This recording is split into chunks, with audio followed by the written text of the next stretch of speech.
nhớ rằng cú yêu khăm sai nó cú cho bé một sai trong đấy có chơi nhớ thì có chơi hậu lự sẽ trong đi chạy ạ nếu ba sai ta là chỉ ba กดไลค์กดแชร์กดติดตามได้อ่ะจังตามนะ Today I will show my house and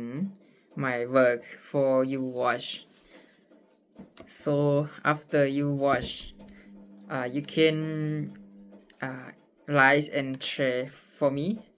Thank you. 今日はよろしくお願いします。今日私の家とお仕事に紹介してみます。その後はハートを押してお願いします。ありがとうございます。Đợt nói giờ cứ chỉ nhỏ rồi tiếc chơi nhỏ bự vào lự nè.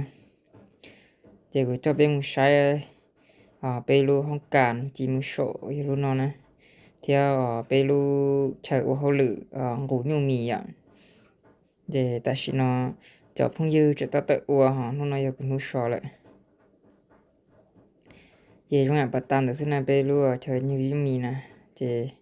cho đến một sai cho bé họ chờ bé dùng nhũ nhu bé họ chờ bé dùng nhũ nhu chứ ta xin nó chứ bé muốn vỏ bạ ta lại chứ chuối cho nhó độ bé cũng cho độ rộng như cho lo rồi bé cho nhó nữa nó chứ nó thì cũng khó cho đâu nhũ nhu nà thế chứ cho chuyện nhó họ y chứ bé muốn khứ ta nó nè tao bé nó chứ cho bé muốn sai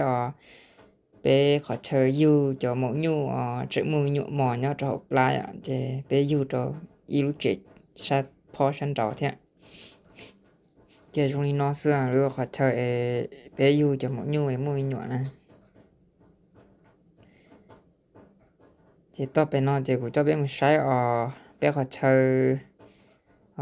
cho bé cho mẫu nhu bé ngủ mì ạ khó nói bé khó chờ cho rau cho bé cho mẫu nhu nó thì bây giờ một nhu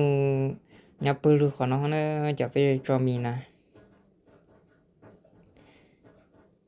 thì bây lúc trả cho isa trong đi nói thì bây giờ trả cho isa thế nào bây chỉ cho